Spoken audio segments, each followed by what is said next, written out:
नमस्कार दोस्तों and welcome back to my channel जहां आपको मिलता है सिर्फ और सिर्फ एंटरटेनमेंट। और आज मैं लाया हूं एक्सट्रीम कार्नेज की सीरीज का पार्ट 3। ये पार्ट फ्रेज नाम के सिम्बियोट पर बेस्ड है। तो यार पिछले एपिसोड में आपने देखा कि कार्नेज वापस आ गया है और वो अपने सारे सिम्बियोट भाई बहनों को वापस बुलाने लगा है, जिसके कारण स्क्रीम कार्नेज के बुलावे पर खिंच चली जाती है और स्क्रीम ऐसा ना करे, इसलिए स्क्रीम की होस्ट यानी कि एंडी हेलफायर का यूज करती है और उसे खत्म कर देती है। तो गाइस ऐसे ही ऑसम कंटेंट मैं लाते रहता हूँ। तो अगर आप मेरे चैनल पर नए हो तो वीडियो को लाइक कर देना और चैनल को सब्सक्राइब कर देना।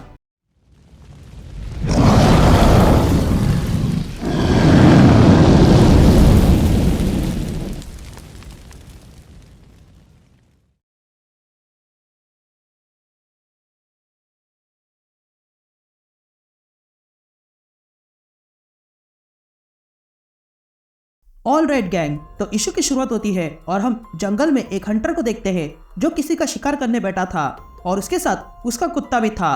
तभी हमें किसी की आवाज सुनाई देती है जो कहता है कि मैं अब तक बहुत कुछ बन चुका हूँ, कभी लैब एक्सपेरिमेंट तो कभी सिक्योरिटी गार्ड या फिर कभी आर्मी लेफ्टिनेंट, पर इतने सारे काम करने के बाद मुझे अब ऐसा लग रहा है कि मुझे कुछ सिंपल काम करना है और इसीलिए मैं हंटर बन गया हूँ।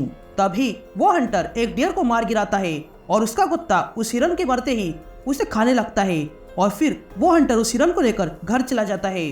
तभी हमें वो आवाज सुनाई देती है जो कहता है कि ये सिंपल है, यहाँ कोई लैब नहीं है, यहाँ कोई मर्सिनरी नहीं है, यहाँ कोई स्वॉर्ड नहीं है और ना ही कोई कल्ट, यहाँ सिर्फ मैं हंट करता हूँ और मारता हूँ और उसी के कारण मैं जीता हूँ। तभी वो हंटर अपने घर में बैठकर अपने कुत्ते के साथ टीवी देखने लगता है और सरप्राइजिंगली उस टीवी पर सेनेटर क्रेन दिखाई दे रहा था जो टीवी पर अपने भाई और बहनों को बुला रहा था। लेकिन तभी क्रेन की बातें सुनकर उस हंटर के कुत्ते को कुछ होने लगता है और वो अगले ही पल अपने मालिक पर अटैक कर देता है। तभी वो हंटर खुद को कुत्ते से बचाने लगता है, लेकिन वो कुत्ता उस हंटर को पूरी तरह फाड़ देता है और तब हम देखते हैं कि वो कुत्ते को फेज नाम की सिम्बियोट ने पोजेस करके रखा था। तभी फेज अपने आप को कुत्ते से हंटर में ट्रांसफर करता है और तब टीवी से सेनेटर क्रेन फेज से कहता है कि तुम वही कर रहे हो जो तुम्हें करना चाहिए फेज, मैं हूँ अल्फा द एपेक्स कोडेक्स, तो बस मेरे लीड को फॉलो करो और यहाँ आ जाओ। यहाँ सीन शिफ्ट होती है और हम न्यूयॉर्क देखते हैं जहाँ पर अल्केमिस्ट के गार्ड एंडी को अरेस्ट करने आए थे। तभी एक गार्ड एंडी से कहता है कि अपने आप को सरेंडर कर दो क्योंकि हमें पता है कि तुम्हारे पास एलियन सिम्बियोट है। लेकिन तभी एंडी अपनी पूरी पावर के साथ गार्ड पे अटैक कर देती है और कहती है कि मैं सरेंडर नहीं करूंगी। तभी वो गार्ड एंडी से कहता है कि तुम लड़ना चाहती हो तो यही सही।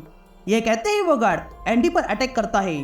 तभी वो गार्ड एंडी से कहता है कि अल्केमिस्ट के सारे नॉन ह्यूमन मैटर पे हमारा अधिकार है, तो देखा जाए तो तुम भी अल्केमिस्ट की प्रॉपर्टी हो और इसलिए तुम्हें हमारे साथ आना होगा। ये कहते ही वो गार्ड एंडी को अपनी बातों में उलझा के रखता है और इसी दौरान दो गार्ड पीछे से आते हैं और एंडी को एक तेज झटका देते हैं जिसके कारण एंडी बेहोश हो जाती है। फिर हम अल्केमिस्ट का लैब देखते हैं जहाँ पर डॉक्टर स्टीवन ने एंडी को एक ग्लास के रूम में बंद करके रखा था। तभी एंडी गुस्सा होके स्टीवन से कहती है कि स्क्रीम कहाँ पर है, जिस पर स्टीवन एंडी से कहता है कि तुम्हारा सिम्बियोट जा चुका है, लेकिन उस सिम्बियोट के कुछ अंश अभी बाकी है जिससे मैं उस सिम्बियोट को वापस लाने में लगा हूँ।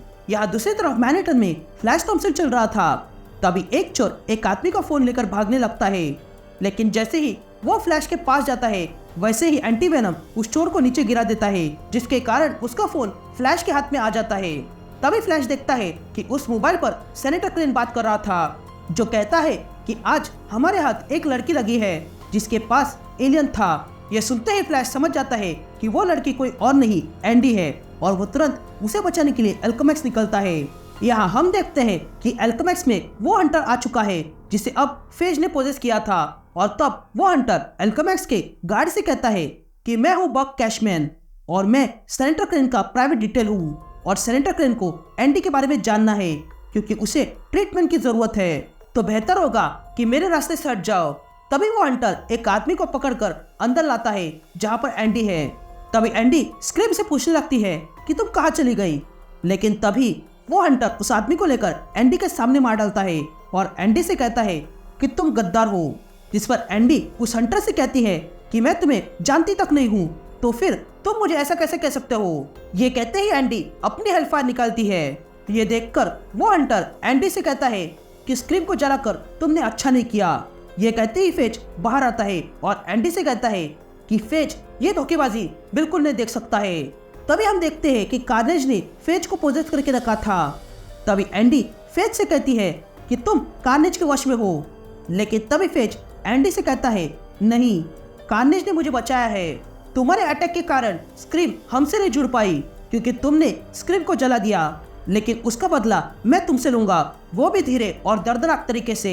या डॉक्टर लियोनिडा डॉक्टर स्टीवन से कहता है कि लीज एलन के कहने पर खास उस गार्ड को भेजा था सिम्बियोट को लाने, लेकिन तुम यहाँ उस स्क्रीम के सिम्बियोट के ट्रेसिस के साथ अपनी मनमानी कर रहे हो।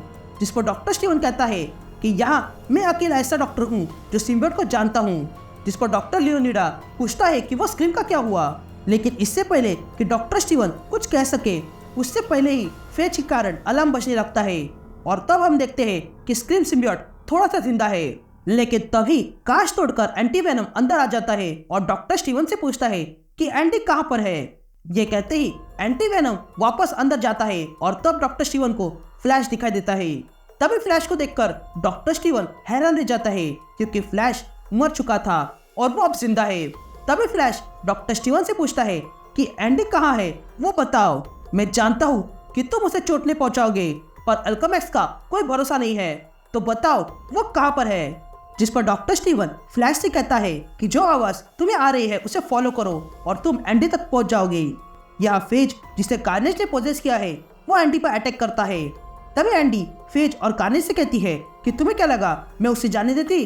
जिस पर फेज और कार्नेज कहते हैं कि हमने स्क्रीम को ऑफर दिया था हमारी फैमिली में आने का, ये कॉल हमारे डीएनए से जुड़ा हुआ है और इसे कोई रिजेक्ट नहीं कर सकता है। लेकिन तभी एंडी अपनी हेलफायर से फेज पर अटैक करती है और फेज को जलाने लगती है। यहाँ एंटी वेनम तुरंत एंडी को बचाने के लिए निकलता है, तो वही फेज एंडी से कहता है कि स्क्रीम को हमारे साथ जुड़ना होगा और उसके लिए हम उसे फिर से जिंदा करेंगे, तुम्हारी ये हेलफायर मुझ पर असर नहीं करेगी। लेकिन तभी एंडी फेज को एक जोरदार पंच मारती है। यहाँ एंटी वेनम अब भी रास्ते में था, तो वही फेज एंडी का गला पकड़ता है और उसे ऊपर उठाता है और कहता है कि हम तुम्हारे बारे में जानते हैं, तुम कार में पैदा हुई थी और तुम्हारी माँ ने तुम्हें अकेला छोड़ दिया क्योंकि वो तुम्हें पसंद नहीं करती है, तो मौत भी तुम्हें क्या पसंद करेगी। लेकिन तभी वहाँ एंटी वेनम आ जाता है और फेज से कहता है कि वो अकेली नहीं है। लेकिन तभी फेज एंडी को उठाकर फेंक देता है, जिसके कारण एंडी दूर जाके गिरती है। तभी एंटी वेनम एंडी को बचाने जाता है, लेकिन तभी फेज एंटी वेनम से कहता है कि पीछे हट जाओ नहीं तो तुम भी मारे जाओगे।